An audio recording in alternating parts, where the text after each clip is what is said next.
तो student electrostatics जो अपना टॉपिक है इसके बारे में डिस्कस करना है। इलेक्ट्रो मीन्स होता है बच्चों चार्ज, इलेक्ट्रो मीन्स होता है चार्ज, स्टैटिक का मतलब होता है रेस्ट। तो जो भी चार्ज पार्टिकल्स हैं अगर वो रेस्ट में है तो we will study in the electrostatics.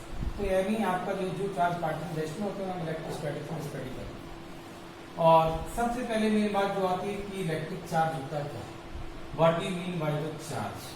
तो चार्ज बेटा जो होता है वो आपका क्या होता है, किसी भी ऑब्जेक्ट की वो इंट्रिंसिक प्रॉपर्टी होती है जिसके कारण उन ऑब्जेक्ट के बीच में फोर्स ऑफ अट्रैक्शन और रिपल्सन एक्ट करता है। फोर्स ऑफ अट्रैक्शन और रिपल्सन एक्ट करता है बच्चों, उसको हम क्या कहते हैं इलेक्ट्रिक चार्ज। और इलेक्ट्रिक चार्ज का मतलब जो मेनली होता है कि जो आपका ये ट्रांसफरिंग ऑफ इलेक्ट्रॉन्स के कारण होता है।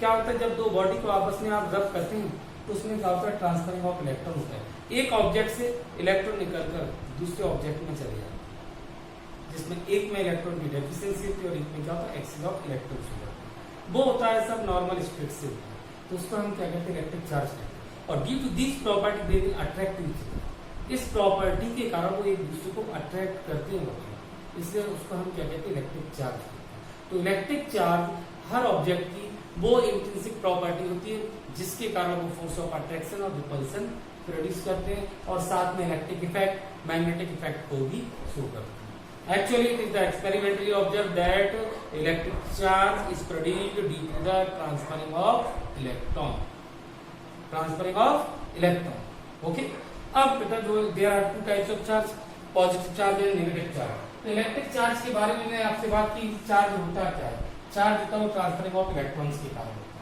अब इसमें जो चार्ज होता है बच्चों स्टूडेंट वो दो टाइप का होता है। एक होता है आपका पॉजिटिव चार्ज, क्या होता है बच्चों पॉजिटिव चार्ज होता है, और दूसरा जो होता है वो आपका क्या होता है नेगेटिव चार्ज। तो पॉजिटिव और नेगेटिव चार्ज का जो रिप्रेजेंटेशन है पॉजिटिव और नेगेटिव जो साइंस सिस्टम है वो आपका दिया था, किसने दिया था, वो साइंस सिस्टम किसने दिया था बच्चों जी आपका फ्रैंकलिन ने दिया था। किसने दिया था, फ्रैंकलिन। अब बात ये आती है कि वो नेगेटिव चार्ज कैसे होता है, पॉजिटिव चार्ज कैसे होता है। तो आप देखिए कि जो एटम होता है क्या होता है बच्चों, एटम, एटम जो होता है वो नॉर्मल स्टेट में, नॉर्मल स्टेट में क्या होता है न्यूट्रल होता है बच्चों। कैसा होता है, न्यूट्रल होता है। न्यूट्रल क्या होता है बच्चों, सपोज कीजिए कि अगर कोई एक एटम है, इसका एटम नंबर 20 है, मास नंबर 42। ओके, इसमें जो नंबर ऑफ प्रोटॉन्स जो होंगे वो आपका कितने होंगे बच्चों 20 होंगे। नंबर ऑफ इलेक्ट्रॉन्स कितने होंगे बच्चों, इसमें आपका 20 होंगे। ठीक, नंबर ऑफ न्यूट्रॉन्स पार्टिकल या न्यूट्रल पार्टिकल जो होंगे वो आपका कितने होंगे 22 होंगे। तो यहाँ पर आप नोटिस करिए जितना पॉजिटिव चार्ज है उतना ही नेगेटिव चार्ज है, इसलिए नेट चार्ज होगा टोटल, जो टोटल चार्ज होगा वो आपका कितना हो जाएगा बच्चे यहाँ पर 0 हो जाएगा। टोटल चार्ज कितना होगा 0 हो जाएगा। तो यहाँ पर अगर आप नोटिस करें कि आपका जो एटम जो होता है नॉर्मल स्टेट में नीचे होता है, क्यों होता है, क्योंकि इसके अंदर जितना पॉजिटिव चार्ज होता है उतना ही क्या होता है नेगेटिव चार्ज होता है, इट इज न्यूट्रल। अब इसमें से अगर आप मान लीजिए कुछ इलेक्ट्रॉन देखिए, आप प्रोटॉन और इलेक्ट्रॉन है, प्रोटॉन इलेक्ट्रॉन में जो ट्रांसफरेबल है ओनली इलेक्ट्रॉन, क्या है इलेक्ट्रॉन। अगर इसमें से आप मान लीजिए इलेक्ट्रॉन निकाल दीजिए, सपोज कीजिए कि आपने 2 इलेक्ट्रॉन निकाल दिए बच्चों, रबिन किया इसमें से इसमें 2 इलेक्ट्रॉन डोनेट कर, तो number of electron become 18 number of electron आ गए। इन 18 इलेक्ट्रॉन्स के कारण आपका 18 प्रोटॉन्स क्या होगा यूटिलाइज है। तो 2 प्रोटॉन बच्चों किसमें हो जाएंगे, एक्सिस में हो जाएंगे। 2 प्रोटॉन किसमें होगा, एक्सिस में होगा। और जब 2 प्रोटॉन एक्सिस में हो गया तो इसके ऊपर कौन सा चार्ज होगा, पॉजिटिव। तो पॉजिटिव चार्ज की क्या कहानी है कि जब नॉर्मल स्टेट से deficiency of electron, deficiency of electron इसलिए बोल रहा हूँ, जैसे हम बोल तो ये भी सकते हैं कि एक्सिस ऑफ 2 प्रोटॉन होता है। Axis of proton is more correct, लेकिन आपके यहाँ पर मोटिव कौन है बच्चों, इलेक्ट्रॉन। तो जब 2 इलेक्ट्रॉन डेफिशिएंसी होगी तो 2 प्रोटॉन एक्सिस में होंगे, इसलिए इसके ऊपर कौन सा चार्ज आएगा, पॉजिटिव चार्ज। कौन सा चार्ज आएगा, पॉजिटिव। इसका अगर ठीक उल्टा देखें कि अगर हम इसमें 2 इलेक्ट्रॉन ऐड कर दें तो now the new number of electrons become 20। कितने हो जाएंगे 22। इन 22 इलेक्ट्रॉन्स में से 20 electrons get neutralised by the 20 protons. और जब 20 इलेक्ट्रॉन 20 प्रोटॉन से न्यूट्रलाइज हो गए बच्चों, तो आप बताइए 2 इलेक्ट्रॉन एक्सिस में आ गए। तो जो 2 इलेक्ट्रॉन एक्सिस में आएंगे तो यानी इलेक्ट्रॉन का कौन सा चार्ज होता है, नेगेटिव चार्ज। इसलिए आपका क्या होगा, इसमें नेगेटिव चार्ज। क्या आ जाएगा बच्चों, नेगेटिव चार्ज। ठीक है, तो ये जो आपका जो है चार्ज दो टाइप के होते हैं। तो मैं बात कर रहा था आपसे इलेक्ट्रिक चार्ज के बारे में। इलेक्ट्रिक चार्ज होता है वो आपका ट्रांसफरिंग ऑफ इलेक्ट्रॉन्स के कारण होता है।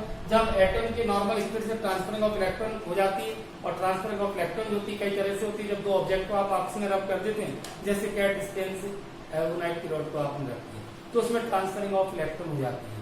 रॉड से इसमें चले जाएंगे, इससे इसमें आ जाएंगे, तो जो भी आपका ट्रांसफरिंग ऑफ इलेक्ट्रॉन होती है उसके कारण क्या होता है, इलेक्ट्रिक चार्ज प्रोड्यूस होता है।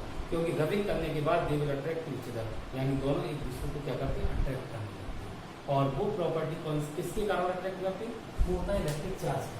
ठीक, इलेक्ट्रिक चार्ज होता है दो टाइप का, एक होता है पॉजिटिव और एक होता है बच्चों नेगेटिव। और एटम जो होता है वो होता है नॉर्मल स्टेट में न्यूट्रल होता है। क्यों होता है, क्योंकि इसमें जितने नंबर ऑफ पॉजिटिव प्रोटॉन्स होते हैं उतने ही नंबर ऑफ इलेक्ट्रॉन्स होते हैं। जब नंबर ऑफ प्रोटॉन और इलेक्ट्रॉन बराबर होते हैं तो नेट चार्ज कितना हो जाता है, 0।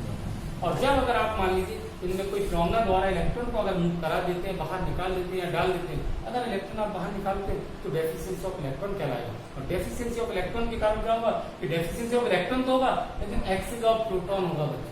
जब एक्सेस ऑफ प्रोटॉन होगा तो पॉजिटिव चार्ज होगा, और अगर एक्सेस ऑफ इलेक्ट्रॉन है तो इलेक्ट्रॉन तो है, तो वो आपका नेगेटिव चार्ज हो गया। तो ये जो साइन सिस्टम जो है पॉजिटिव और नेगेटिव जो चार्ज का दिया है वो किसने दिया है, फ्रैंकलिन ने दिया। किसने दिया था बच्चों, फ्रैंकलिन। तो डेफिशिएंसी के कारण पॉजिटिव चार्ज, इलेक्ट्रॉन की डेफिशिएंसी के कारण पॉजिटिव चार्ज, एक्सेस के कारण नेगेटिव चार्ज। अब जो नेक्स्ट टॉपिक आता है चार्ज का, आपको समझ आ गया पॉजिटिव और नेगेटिव का। अब जो नेक्स्ट अपना जो टॉपिक चलता है कि इसका जो मैग्नीट्यूड चार्ज का हम कैसे निकाल सकते हैं। तो मैग्नीट्यूड निकालने के लिए बच्चों आप देखिए कि इसमें जो आपका चार्ज का मैग्नीट्यूड जो होता है वो आप दे सकते हैं, किससे दे सकते हैं, Q इक्वल टू N से। तो बच्चों जो आप देखिए Q इक्वल टू कितना दिया, N। Q जो होता है वो चार्ज होता है, total magnitude of charge. N जो होता है नंबर ऑफ ट्रांसफरिंग इलेक्ट्रॉन कहलाता है। E जो कहलाता है इलेक्ट्रॉनिक चार्ज। तो Q जो कहलाता है टोटल चार्ज, क्या कहलाता है बच्चों, टोटल चार्ज। N जो कहलाता है नंबर ऑफ ट्रांसफरिंग इलेक्ट्रॉन्स। और E जो कहलाता है वो आपका कहलाता है बच्चों इलेक्ट्रॉनिक चार्ज। क्या कहलाता है बच्चों, इलेक्ट्रॉनिक चार्ज। और इस इलेक्ट्रॉनिक चार्ज की जो वैल्यू होती है वो 1.6 into 10 to the power minus 19 कितनी होती है बच्चों, 1.6 into 10 to the power minus 19। और इससे छोटा चार्ज पॉसिबल नहीं होता, ये सबसे छोटा चार्ज। सबसे छोटा चार्ज होने के कारण इसको जो है हम क्या कहते हैं, इसके दो नाम निकल के आते हैं। तो हम इसे कहते हैं फंडामेंटल चार्ज। क्या कहते हैं बच्चों, फंडामेंटल चार्ज। और दूसरा जो नाम निकल के आता है वो होता है बेसिक चार्ज भी। क्या कहते हैं बच्चों, इसे हम बेसिक चार्ज। तो फंडामेंटल और बेसिक चार्ज दोनों क्यों कहलाते हैं, क्योंकि इससे और छोटा चार्ज एक्सपेरिमेंटली ऑब्जर्व होता ही नहीं है, थ्योरेटिकली होता है।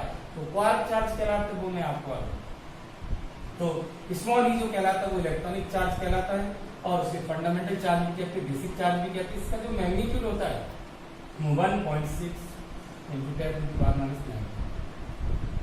इसकी जो वैल्यू है वो मालूम है बच्चों, किसने निकाली थी, मिलीकन्स ने। किसने निकाली थी, मिलीकन्स। और मिलीकन्स ने किससे निकाली थी, ऑयल ड्रॉप एक्सपेरिमेंट्स। किससे निकाली थी बच्चों, ऑयल ड्रॉप एक्सपेरिमेंट्स। सबसे छोटा चार्ज होता है, इससे और छोटा चार्ज पॉसिबल नहीं। मिलीकन ने इस वैल्यू को निकाला था, ऑयल ड्रॉप एक्सपेरिमेंट से निकाला था। सबसे छोटा चार्ज होता है, इससे और छोटा चार्ज पॉसिबल नहीं। बोर्ड एग्जाम में अगर आप देखें तो एक क्वेश्चन बनाएंगे, वो आपका इस बार ऑब्जेक्टिव क्या क्वेश्चन होगा, इज इट चार्ज पॉसिबल और नॉट, यानी is it charge 1.6 into 10 to the power minus 20 coulomb charge is possible और नॉट।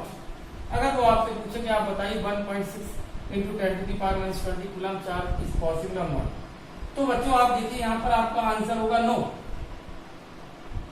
क्यों, क्योंकि ये जो चार्ज है बच्चों वो आपका इस बेसिक चार्ज और फंडामेंटल चार्ज से कम है, इसलिए पॉसिबल नहीं होगा। इसका आंसर क्या हो जाएगा। तो इस टाइप के बोर्ड एग्जाम में क्वेश्चन आपसे डिस्कस किए। तो बच्चों आपने देखा कि बात कर रहा था मैं इलेक्ट्रिक चार्ज के बारे में। इलेक्ट्रिक चार्ज होते हैं वो दो टाइप के होते हैं, एक होता है पॉजिटिव होता है, दूसरा क्या होता है नेगेटिव होता है। और पॉजिटिव को पॉजिटिव साइन से रिप्रेजेंट करते हैं, नेगेटिव को नेगेटिव साइन से रिप्रेजेंट करते हैं। ये साइन सिस्टम फ्रैंकलिन ने दिया था। अगर चार्ज का आपको मैग्नीट्यूड अगर डिटरमाइन करना है तो Q इक्वल टू N से डिटरमाइन। Q का टोटल चार्ज होता है, where n is the number of transferring electron होता है, E जो कहलाता है वो इलेक्ट्रॉनिक चार्ज है। इसकी वैल्यू मैंने आपको बता दी, इसके बारे में बता दिया। अब ये जो रिलेशन होता है Q equal to N, Q equal to N ये आपका कहलाता है लॉ ऑफ क्वांटाइजेशन। इस रिलेशन को हम कहते हैं लॉ ऑफ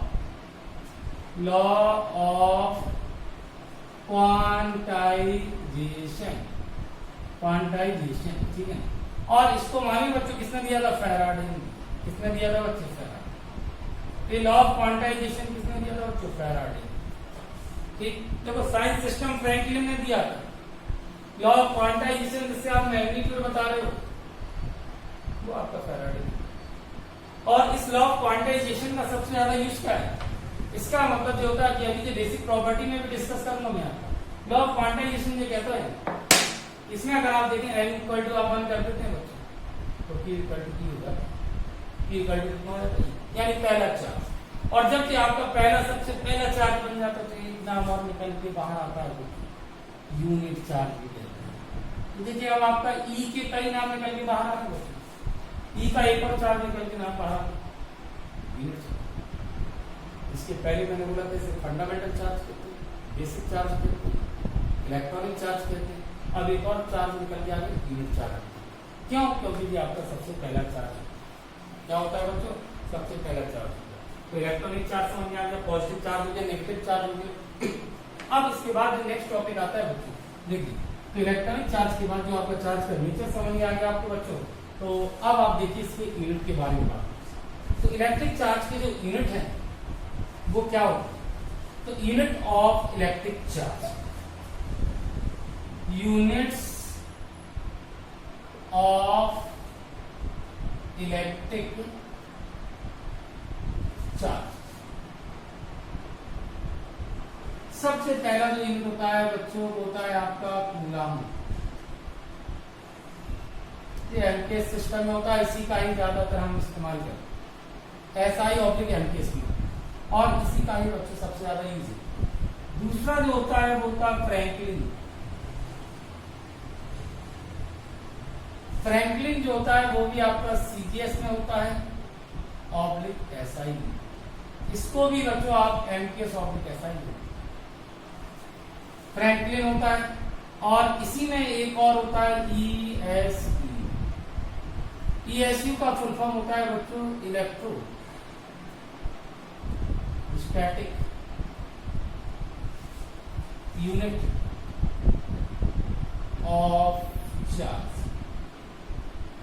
इसका जो पैटर्न इसका होता है बच्चों स्टैट, और सीजीएस में होता है 1 स्टैट, जो आपका स्टैट कूलम, तो 1 कूलम इक्वल टू बच्चों होता है 3 × 10⁹ स्टैट। थर्ड जो होता है बच्चों वो होता है आपका ENE। ENE को कहते हैं इलेक्ट्रो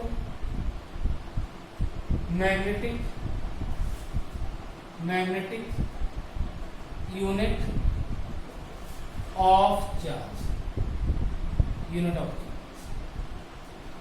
इसमें अगर आप नोटिस करें, इसका पैटर्न होता है एड कूलम।